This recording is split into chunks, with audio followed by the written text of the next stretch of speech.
porque quando nós convidamos os irmãos, né, para somar conosco, nós gostamos de dar oportunidade para os irmãos.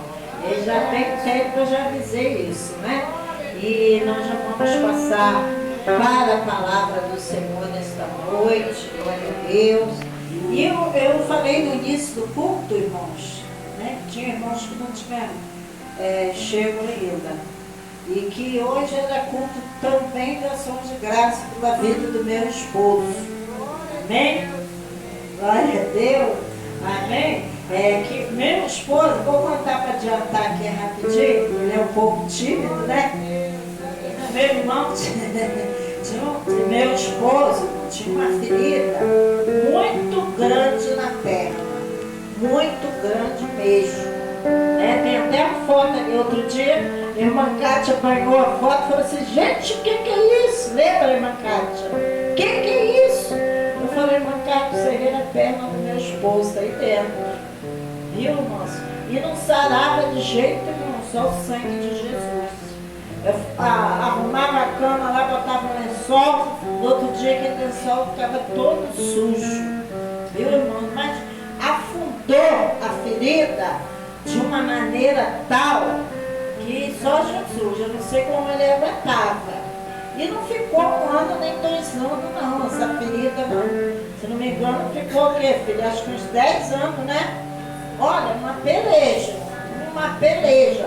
Aqui na canela, depois ele até mostra para os irmãos na canela aqui, um lugar que tem pouca carne, que a gente olhava assim, eu, por exemplo, olhava, eu sofria com aquilo junto com ele, viu, irmão? Mas esse Deus é fiel.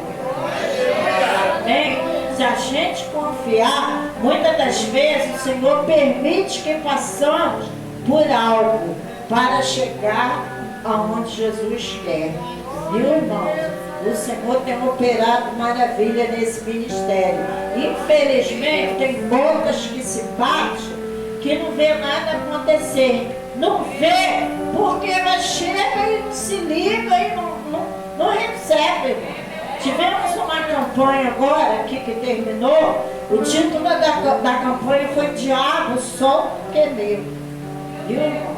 Ontem já teve uma irmã, foi a irmã Lohan, chegou para mim, pastora, recebeu uma bênção. Depois ela vai contar a bênção.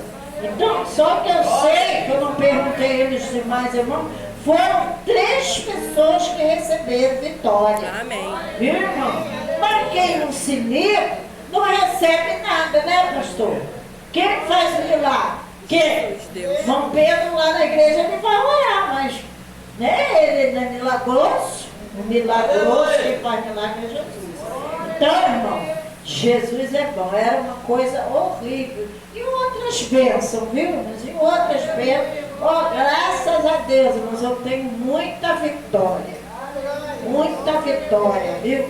Jesus me chamou para o pastorado, viu, irmãos? Tem 10 anos já. Pergunta para mim, pastora, você escolheu tá de frente do ministério, está na igreja? Não, nunca pedi a Jesus. Mas Jesus chama, o que nós lemos na palavra no início do culto? O que? Do oráculo, não foi? Quem põe, nós lemos, foi o último versículo que lemos da palavra, ainda pedi para a igreja repetir junto. Quem põe a mão no arado, não pode voltar para trás. Se voltar, não vai para a glória. Então, esse Jesus, ele é fiel. Esse Jesus é fiel. Amém? Nós já vamos estar orando para estarmos passando para a palavra com o pastor Alejandro. Amém? A igreja puder se colocar de pé. Eu vou pedir a diaconisa Kátia para estar fazendo essa oração. Ele já está na mão do Senhor, mas hoje Jesus vai usar tremendo. Aleluia, salve os irmãos na Santa Paz do Senhor, amém? Oremos. Amadíssimo Deus, soberano Pai, já te louvamos, Pai, mas vem a melhor parte nesta noite, Senhor, é a tua palavra.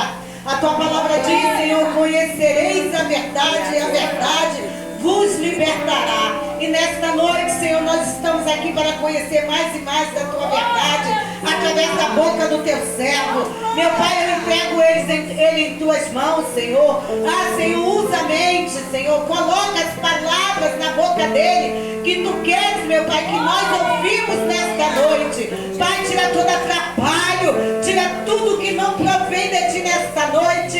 Leva nossos pensamentos cativos e nosso coração aquebrantado diante de ti para poder receber, Senhor, a tua palavra através do teu servo, em nome de Jesus Cristo, e amém. Aleluia. Glória a Deus. Cumprimento a igreja com a paz do Senhor Jesus. Amém? Aleluia. De muita alegria estar na casa do Senhor, mais uma vez adorando com os irmãos. Agradeço ao pastor, primeiramente a pastora, por essa rica oportunidade de estar levando a palavra de Deus. E saúde a igreja mais uma vez com a poderosa paz do Senhor Jesus. Eu creio que a igreja não veio viver, mas ela veio adorar aquele que é digno de toda a honra. Porque eu não vim para pregar, eu vim para adorar. Fala, Senhor, eu estou indo para te adorar. Pregar com o Senhor. Né? Então eu quero já convidar a igreja a abrir a palavra lá em Salmo 52. A palavra que o Senhor colocou no meu coração. Salmo 52.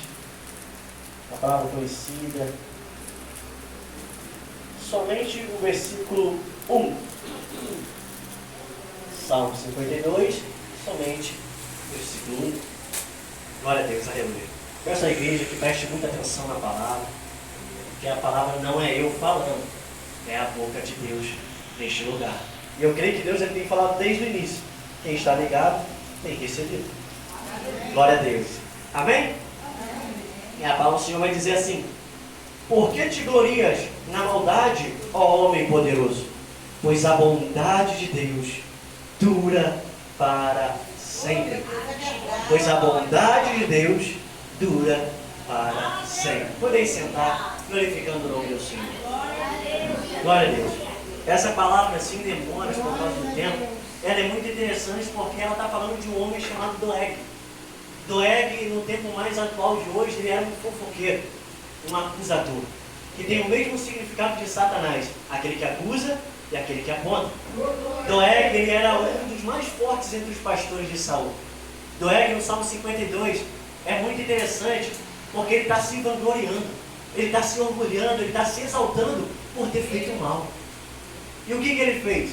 Ele matou 85 sacerdotes do Senhor, e ainda provocou a causa de a morte de todos os cidadãos de uma cidade chamada Nob. E a palavra do Senhor vai falar que o mal que ele causou era motivo de alegria para ele. Toda a maldade que ele havia feito era para ele um gesto de honra e de alegria, que alegrava ele. E aquele mal que ele fez, ele achava que ia perdurar, ele achava que ia durar e que ia prevalecer. Só que Davi vai se levantar no Salmo 52 para falar com Doeg. Ele está falando: Doeg, realmente, você está se orgulhando, você está se achando um herói, está comemorando. Mas por que você está fazendo isso? Se a bondade de Deus, ela dura para sempre. Aleluia! Davi está falando com Doeg: Doeg, você pode até estar comemorando, mas você só se esqueceu de uma coisa. Você se esqueceu que a bondade, o amor e a fidelidade do nosso Deus, ela dura para sempre. Você só se esqueceu de uma coisa, Doeg, que o choro ele pode durar uma noite, mas a alegria ela vai vir pela manhã. Davi está falando com o Doeg: Doeg, você tirou a minha alegria, você me machucou, você me afligiu, mas eu vim falar uma coisa para você, Doeg: a maldade que você fez não vai se comparar com a bondade que o meu Deus vai me fazer. Amém. Eu quero liberar a primeira palavra para a igreja hoje: independente do mal que foi te causado, não vai chegar nem aos pés daquilo que o Senhor vai fazer na minha e na tua vida. Davi está falando: Doeg, isso tudo que você me causou é como uma noite. Porque as pessoas hoje elas não entendem o processo de Deus. E elas começam a dar glória a Satanás. Mas eu vou te explicar um pouquinho o que é o processo. Davi está falando que a noite para ele é um passageiro, vai passar. Ele está falando em Gênesis capítulo 1, versículo 5. E Deus chamou a luz dia, e as trevas chamou de noite. Foi-se a tarde que é a noite, e a manhã do primeiro dia. Entenda, quem fez a noite? Foi Deus. As trevas são a noite.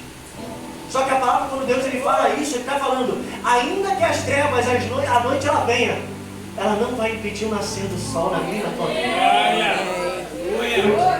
Eu tinha feito, Deus, quando eu estava falando essa parte, Deus ele tinha me dado exclusivo um louvor que ela falou que não há noite que possa impedir o nascer do sol, e nem problema que possa impedir as mãos de Jesus para me alcançar e te alcançar. Você está entendendo o que a palavra do Senhor está querendo dizer para você? Ei, eu não sei o que você está passando, eu não sei o que está dentro da tua casa, mas o Senhor está falando que a noite na tua vida é nada para Ele. Ele está falando para você que não importa o que você está passando, não pode impedir a mão dele para te ajudar. A mão de Jesus te alcança no vale, te alcança na cova, te alcança na fornalha, independente de onde você está, a mão de Deus te alcança. Jesus, Davi está retratando a noite como um processo, e é aqui aonde eu quero entrar. O Senhor ele me deu um tema, que eu gosto de pegar com o tema. E o tema que Ele me deu é muito interessante, que significa o processo que gera o milagre. Eu falei, Senhor, fala comigo. Porque a gente tem que entender que pregação não é qualquer coisa, não é só você abrir e falar. Você tem que entregar a sua vida nas mãos do Senhor. E o Senhor ele foi palestrando comigo, ele foi falando, filho, o processo ele gera milagre. Porque se não tiver processo, não tem milagre. Porque Jesus nunca vai te dar uma bênção se Ele não desmoldar primeiro. A palavra do Senhor vai falar que quando o povo estava saindo do Egito, tinha um caminho mais perto, mas ele tinha que levar pelo caminho mais longo para moldar o povo. Entenda, às vezes você está passando por um momento que você não está entendendo. Mas eu venho falar que é Deus mexendo com você. É Deus te modelando. É Deus te afiando para deixar você conforme Ele quer, para te entregar a promessa dele na tua vida. Só que eu estava falando, Senhor, me explica um pouco, porque para Deus explicar para a gente, Ele tem que desenhar. E Ele me levou lá em João, capítulo 16, versículo 20 ao 22. Que o processo que gera um milagre é como uma mulher grávida. Como assim? A mulher, quando ela engravida, ela concebe primeiro. Ela recebe uma semente, assim como Maria recebeu uma semente do céu. Quando ela recebe essa semente, é a mesma semente que eu e você hoje recebemos do Senhor, que significa a promessa de Deus na minha e na tua vida. Só que quando a gente recebe essa promessa, tem um tempo de espera, chamado processo de 9 meses. E dentro desse processo, tem dor, tem sofrimento, tem choro, tem tristeza, porque isso faz parte do propósito. Só que o interessante é que também dentro desse processo tem algumas vontades que a gente tem que controlar, como a vontade de parar, a vontade de largar a rede, a vontade de desistir e de abortar a promessa da nossa vida. Dentro desse processo tem algumas mudanças, como uma barriga grande, que representa o quê? As cicatrizes, as marcas e os sinais que eu e você temos que suportar para poder gerar a promessa de Deus na nossa vida. É algo tão simples, mas isso é gerar a promessa de Deus na nossa vida. A palavra está falando que a gente vai até passar por dor, por sofrimento. A gente pode até chorar, pode até se entristecer. Só que às vezes tem alguém que passa ao nosso redor e elas não entendem aquilo que a gente está passando e quer apontar o dedo. Ela quer criticar, ela quer te acusar. Só que ela não entende aquilo que você está passando. Assim como Doeg não entendia aquilo que ele fez. Só que ele se orgulhava com a maldade que ele havia feito. Só que o que mais me chama a atenção é que Deus me levou a um sacerdote. Que ele vai olhar para uma mulher que está com o espírito angustiado. Ela nem conseguia falar, mas ela orava com o coração. Só que esse sacerdote se chama Eli. E ele está vendo Ana orar. Só que por não entender aquilo que ela estava passando, Eli julga Ana, chamando ela de embriagada. Ela levanta e fala, não, meu Senhor, eu estou com o espírito angustiado. Eu não estou embriagada. O que ela está falando aí, você não está entendendo o que eu estou passando. Você não entende o que está dentro do meu coração. Mas o que me chama a atenção é que ela orou, não para o homem ouvir. Ela orou para Deus ouvir. Quem tem que ouvir a sua oração não é homem, é Deus.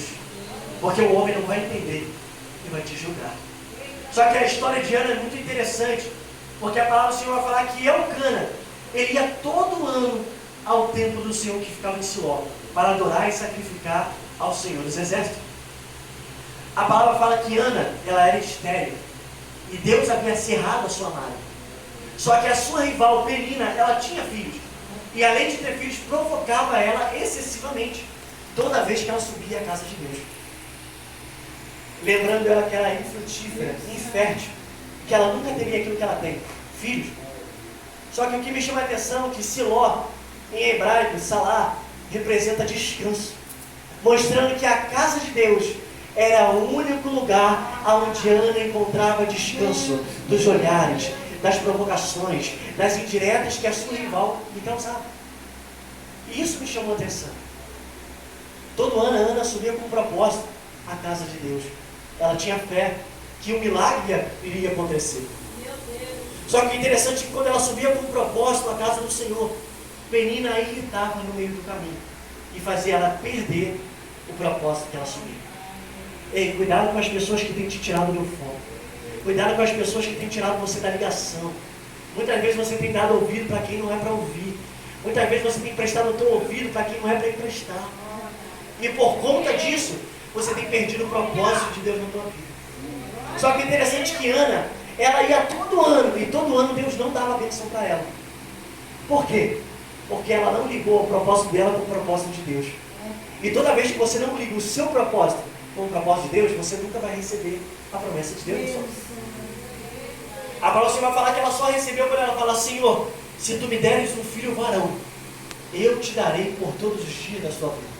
Quando ela fala isso, Deus ele fala: opa, agora sim você ligou o seu propósito ao meu propósito. Porque Ana queria o quê? Ana queria gerar. Só que Deus ele queria alguém para a obra. Entendeu? Então ela queria gerar e Deus queria alguém para a obra. Então ela fala: Senhor, se tu me deres, eu vou te dar. Ei, começa a orar diferente. Começa a ligar o seu propósito com o propósito de Deus. E você vai ver o que vai acontecer dentro da tua casa. Só que o que me chama a atenção é que Penina não era um obstáculo para Ana. E é aqui que eu quero entrar. Penina não era um obstáculo. Era um instrumento usado por Deus para impulsionar Ana. Porque se Penina ficasse no canto dela, quietinha, Ana ia aceitar a vida que ela tinha. E Deus não queria isso para Ana. Então toda vez que Ana pensava em desistir, Deus usava a Penina para instigar a Ana, para fazer Ana se levantar. Toda vez que Ana desanimava, Deus usava a Penina para gerar mais, para fazer Ana orar mais. Você está entendendo? Penina era o espinho na carne de Ana. Só que a palavra, quando a pessoa pensa em espinho na carne, ela está falando igual Paulo: Senhor, tira de mim, tira de mim. Só que o espinho na carne não é para matar Paulo, mas ele impulsionava Paulo a receber a graça de Deus. Você está entendendo? O espinho não mata, ele fortalece. Porque a palavra vai falar que o meu poder se aperfeiçoa na sua fraqueza. Quando ele fala isso, que o poder se aperfeiçoar na fraqueza, significa que ele perdeu a força, está fraco. E se ele perdeu a força, porque significa que o espinho tirou a força. Só que o espinho tirava a força dele e fazia ele receber a força de Deus. Você está entendendo? O processo faz isso comigo, com você. Ele lapida a gente, ele tira aquilo, tudo que é da gente, para a gente receber tudo aquilo que é de Deus. Quer receber o que é de Deus? Deixa o processo te lapidar. E você vai receber aquilo que é de Deus. Só que o interessante é que a história de Ana é muito interessante. Ana, ela pediu um.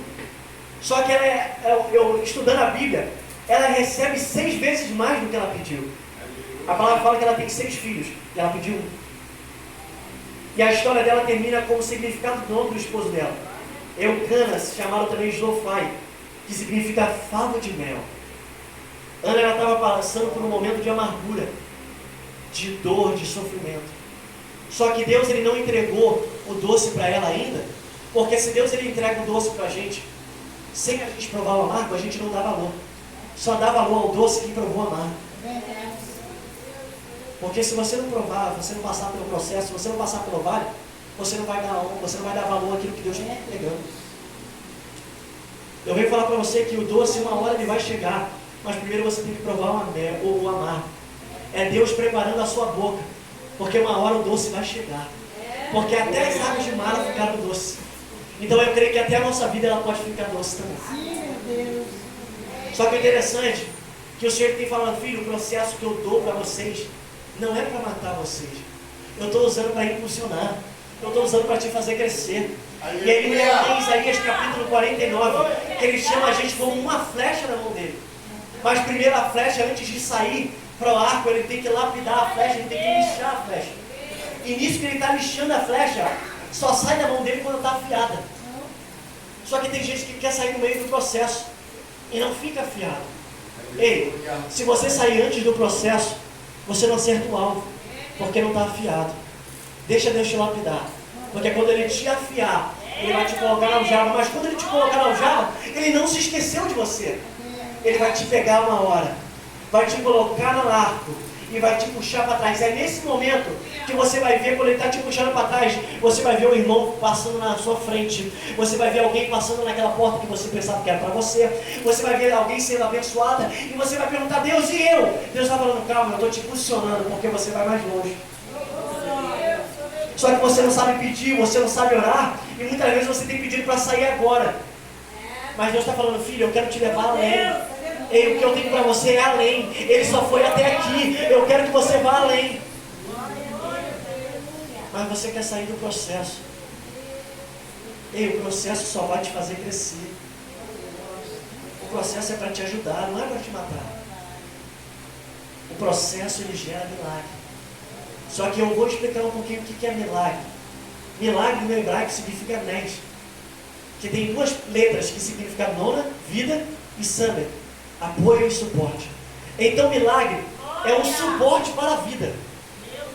É naquele momento que você está quase cambaleando, que você está quase desistindo, Deus, ele estende a mão para te levantar. É naquele momento que você acha que não tem saída, quando o povo estava em frente ao mar vermelho e o povo estava vindo atrás para matar eles, o Senhor abriu o mar. Isso é suporte. É Deus levantar e estender a mão para te ajudar. E eu venho falar para você que eu não sei como está dentro da tua casa. Eu não sei como está dentro da tua vida. Eu não sei como está a tua história. Eu não sei os sonhos que você tem.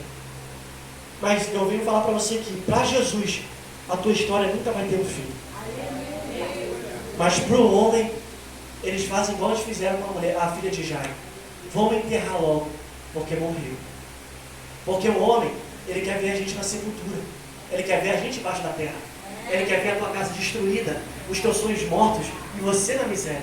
Enquanto Jesus ele quer te tirar da sepultura. Ele quer restaurar a tua casa. Ele quer dar vida aos teus sonhos. E ele quer te tirar do lamaçal dos porcos. O homem, ele sempre faz isso. Ele sempre vai cavar uma cova para nos colocar. Mas Deus, ele sempre fecha as covas para nos salvar. Ei, Deus está falando para você que isso não é o fim. Ei, Daniel, você pode estar na cova. Sadraque, Mesaque e Abednego, você pode estar na fornalha. José pode ter te jogado no poço. Mas o homem, ele te coloca, mas Deus te tira. Quer provas? Lázaro, vem para fora. Talita cumi, menina, levanta. O homem colocou Lázaro na cova, botou a pedra. Mas Jesus chegou e falou: Lázaro, vem para fora, vem. Entendeu? O homem coloca você na cova e Deus te tira da cova. O homem está pronto para fazer a tua sepultura e Deus fala: menino, só está dormindo, levanta, levanta. Porque para Jesus a tua história nunca vai ter fim se tiver na mão dele. Porque se não tiver, aí tem fim. Só que o interessante é que a palavra do Senhor é maravilhosa. A palavra do Senhor é muito interessante. E eu vou mostrar para você como que Deus usa o processo para te abençoar. A palavra do Senhor vai falar de um homem chamado José, que ele era mais amado pelo seu pai do que os seus irmãos. E por ser amado pelo seu pai, causou inveja nos seus irmãos. De modo que a palavra vai falar que eles não poderiam falar pacificamente com José. Era José respirar e os irmãos queriam matar ele. Tem gente que não aguenta nem ouvir a nossa respiração, né?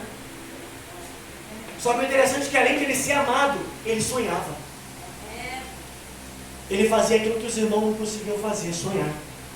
Tem gente que não consegue mais sonhar, que nos odeia porque a gente sonha, porque a gente ainda acredita, porque a gente ainda tem esperança. Ela não tem a capacidade de sonhar e quer matar o sonho que eu e você está sonhando. E o interessante é que quando José está indo para ver onde estavam os irmãos, como eles estavam, a palavra do Senhor está falando que eles estão maquinando mal. Mas sabe qual é a intenção do mal? Agora eu quero ver se o sonho dele vai dar certo. Agora vamos matar ele, vamos ver se ele morto o sonho dele vai dar certo. Eles não queriam que o sonho acontecesse. Só que o interessante é que eles jogam José no poço, eles estão lá pensando o que eles iam fazer para matar José. Só que a palavra do Senhor está falando que Deus ele não vai deixar o filho dele morrer. Por quê? Porque se for necessário, ele usa até de dentro do inimigo para me salvar. A palavra do Senhor vai falar que quando eles estavam pensando em matar José, a palavra do Senhor vai falar que ele usa Rúben para que não lhes tirasse a vida. Quando eles estão pensando em maquinar o mal, ele usa Judá, dizendo: o que nos aproveita matar o nosso irmão? Esconder-lhe o sangue. O que vai nos adiantar fazer isso? Vamos vender ele. E aí, isso que é interessante. O poço onde eles jogaram José, pelo costume antigamente, foram encontrados em vários poços muito osso de seres humanos, mostrando que era um costume jogar no poço e deixar morrer. Só que Deus estava falando para José: José, a tua história não acaba aqui nesse poço. José, esse não vai ser o teu fim. José, o teu sonho não vai acabar como esses ossos acabaram, não.